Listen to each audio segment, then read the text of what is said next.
The moment after we have a loss, the moment we hear about that loss, our brain kicks into overdrive. And the number one thing that it starts to do is review the relationship. I don't care if it was a significant relationship in your life or a less than significant. If it was your brother, father, mother, sister that died, or your FedEx delivery guy that died that you've known for a few years. The number one thing that your brain starts to do is think of all the experiences that you've had with that person over the last 5, 10, 15, 20 years or the lifetime. It almost is like when you hear people talk about that movie being played in your head, you start playing that movie in your head. And we Well, call it reviewing the relationship. I'm still yes, talking, sorry. reviewing the relationship. And the only thing I can think of is the things that come up: woulda, coulda, shoulda. Yeah. It's like it goes automatically. I wish I would have done this. I should have said this. We could have had, done this if we had more time. Yeah. That's where the focus goes. Everything that you wish you had done different, better, or more. And it's sad. It's really sad. It's good. It's healthy though. It is sad. Reviewing it can bring up some sad experiences, but for the most part, it's really healthy. So one of the things we hear while the griever is trying to do this review, not trying, while they're doing their review, how many times have you and I heard? I mean, if I had a dime for every time, I would be a millionaire right now. I probably wouldn't be doing these podcasts. You know what they say? Here, you're going to know what I'm saying. I feel guilty. Mhm. I didn't pick up the milk last Friday when he called me to stop at the store. I feel guilty. When actuality, what they're probably feeling is regret. Regret, Regret for not doing that thing. regret and grief go together like peanut butter and jelly. I've said it Yeah. because I've experienced it. I felt that so Yeah. much with the boys. There's so many things I would have changed had I had the opportunity. So many times, and then especially when you lose a child, you just go to all the times you yelled at them, Yeah. and you feel you put that on like, oh, I shouldn't have yelled at Austin that time he told me he forgot how to write his letters when he was 10. He'd been in school since, Okay. kindergarten. Okay, wait a minute. That sounds like a parenting issue. He did not know how he had a moment of lapse. Don't yell at my Austin. He forgot how to write his letters. Oh my gosh, that's funny. One of my funniest memories with him. And we fought and we fought, and I almost felt I was going to choke that child that night. And I mean, I went back to that, like, oh my God, I was so hard on him. But I mean, Austin was a challenge. He was my little thorn. I was parenting. I was parenting. Looking back now that I've done the work and I'm not in active grief anymore, you can't beat yourself up for parenting. Just No. because just because you yelled or because you got mad, or I mean, in any mother or father or significant person in a child's life knows what that feeling. You know what I mean? They know that Yeah. feeling. But you're parenting. You cannot beat yourself up for parenting. Right, right. And so you went to reviewing all of your parenting skills with both of the boys, right? All of that stuff came up. How I even got here is that one, just like your review of Austin not being able to write his letters. I had a friend a few months ago that passed away, and during the review, he made a joke about me at one instance. Um, uh, at a church event, he made a joke, and I was really offended by the joke. And he laughed and told like 5 people, everybody that walked up, he would tell this joke, and he thought it was so funny. And I was so offended by it, but I laughed it off and I literally forgot about it, completely forgot about it. So then I get the call that, bless his heart, he has died of COVID. So I get the call that he's died of COVID. I actually didn't get a call. I saw it on Facebook first. And I go into my review. I go into my review, and the first thing that showed up for me was anger. Mm. It was unresolved communication. I never went back to him and had a communication about how that joke offended me. and how hurt I was that he made that joke about me. And what happens over time, Erica, is that we move beyond that.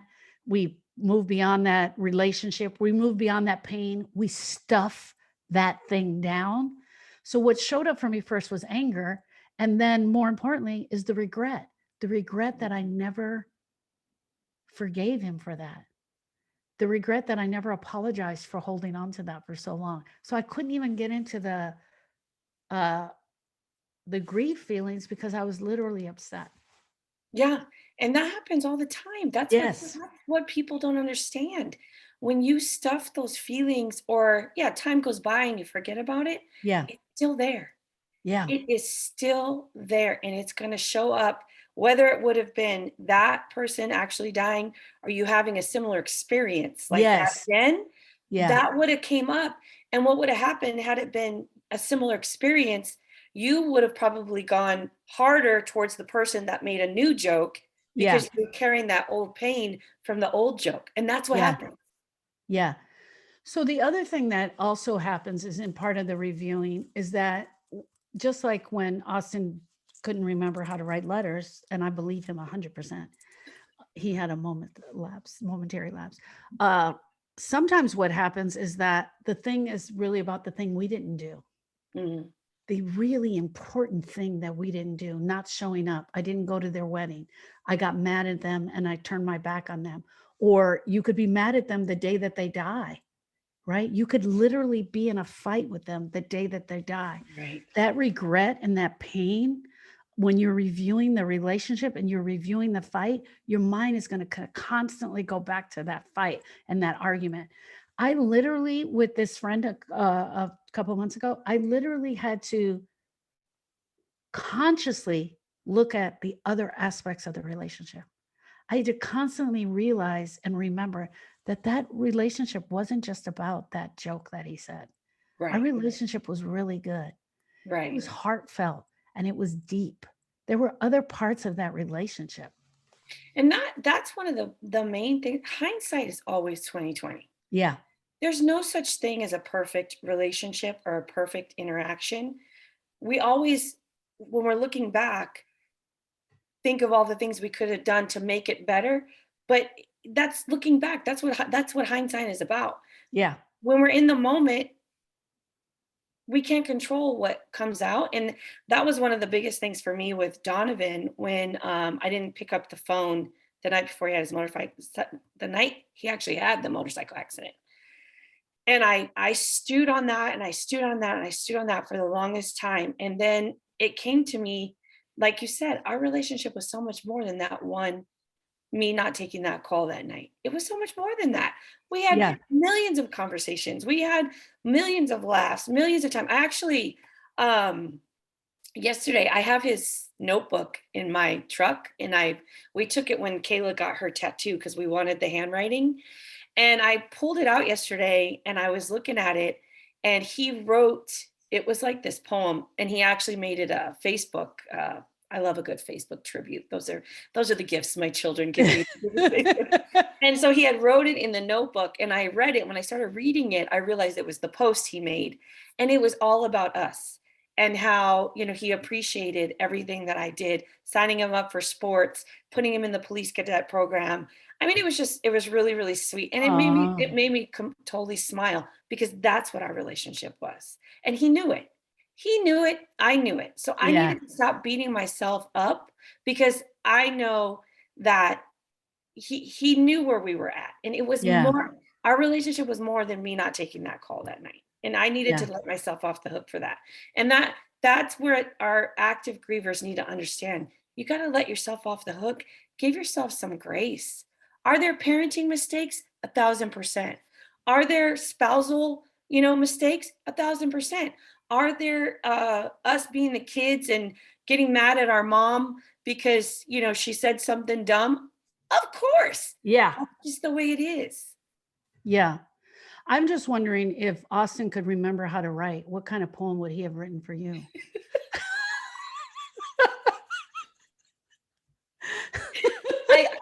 I I got it already. I don't even. Roses are red, violets are blue. You're like my favorite truck. with great wheels. Yeah. Oh my gosh, that's too funny. Okay, sorry. I digress. I had to say that. It was so funny. Okay. So when we're reviewing the relationship, which we all do, no one gets away from not reviewing the relationship. We get to that part that we didn't take care of. You and I know most grievers, when they come to us, they're stuck at that part of the review. They're stuck right there on that day. So then they call it guilt. Most people call it guilt. And we show them that it's probably not guilt, because the definition for guilt is with intent to deceive or do harm. So it's probably not guilt. It's probably regret. Then I say, when you think about that and you feel the regret, what other emotions are coming up for you? I'm sad. I'm so mad. I'm angry. I'm embarrassed. All the other emotions that come up, that's where the grief is, right there. So we have to go through the review. All of us have to go through the review. We have to find the areas, we stop on those frames in our brain that are incomplete. Then we find the emotion that go along with it. And that's when we can grieve. Right. Right there is where we can grieve. Right. But it's hard for people to get to that level because they don't want to feel the feeling. So No. if they stay in the memory and just beat themselves up for the thing Yeah. that they should have said or should have done, then they can avoid feeling those feelings, because those feelings are sometimes very, very yucky. Not very, most often yucky. That's why you need to be guided out of this. That's why you and I needed to be guided out. We couldn't guide each other out. That's why grievers need to be guided out, because they need to be walked through hand in hand what was going on and what was happening, and keeping you from staying intellectual. Part of the reviewing the relationship is all in it's all done in our brain. And that's the thing. When you and I often talk about the intellectual grief as opposed to the emotional grief. When we're in the head doing the review, it's 100% intellectual. You and I help them to see, yeah, but there's an emotional aspect to this. Let's drop down into your heart and see what's really in there. And that's where the pain is. Yeah. Yeah. That's where the pain is. And that's where no one wants to go. No, exactly. Who wants to go there? This is why I say we have no friends. It's in the intellectual part of it, and that's the part that they need help guiding towards. Right. Well, and if you think about it, we're trained to go intellectual. Yeah. You know, oh, you've got another angel. You don't feel bad. Yeah. You can get another dog. Yeah. Don't feel bad. You'll find someone else. You'll meet a new boyfriend. That's all intellectual. Yeah. That's the thoughts for our head. Yeah. Oh, it was his time. It was Yeah. his time. At least he's not suffering anymore. We're trained to stay in the intellectual. So anybody listening to this podcast right now that's actively grieving, and you are really doing the review of your relationship, you're really looking at all the aspects. As the frames are starting to stop on those days and those moments, start writing them down.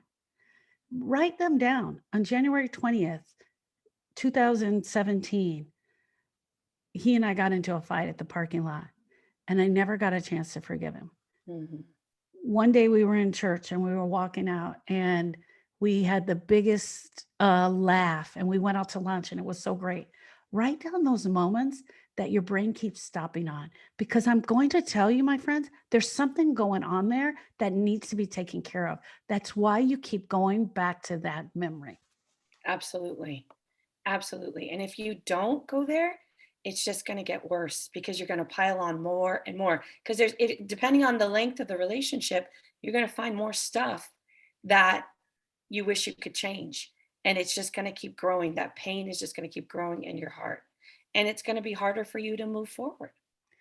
And I'm going to end with this note. Grief is always, always, always about incomplete communication.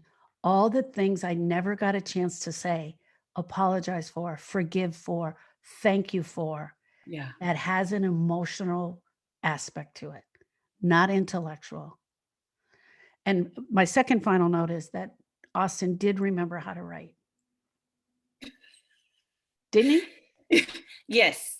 it took multiple sessions, but he eventually he remembered how to write the letters. Friends, if you're actively grieving and you need some help with reviewing your relationship, feel free to reach out to us. We talk to grievers all the time, and we'd love to talk to you too. Yeah, don't get stuck there because that can be very overwhelming when you get stuck in one place and you can't move forward. It really, really is a challenge. So reach out to us. We'll help you. We'll talk you through it. Have a great day. Bye, friends.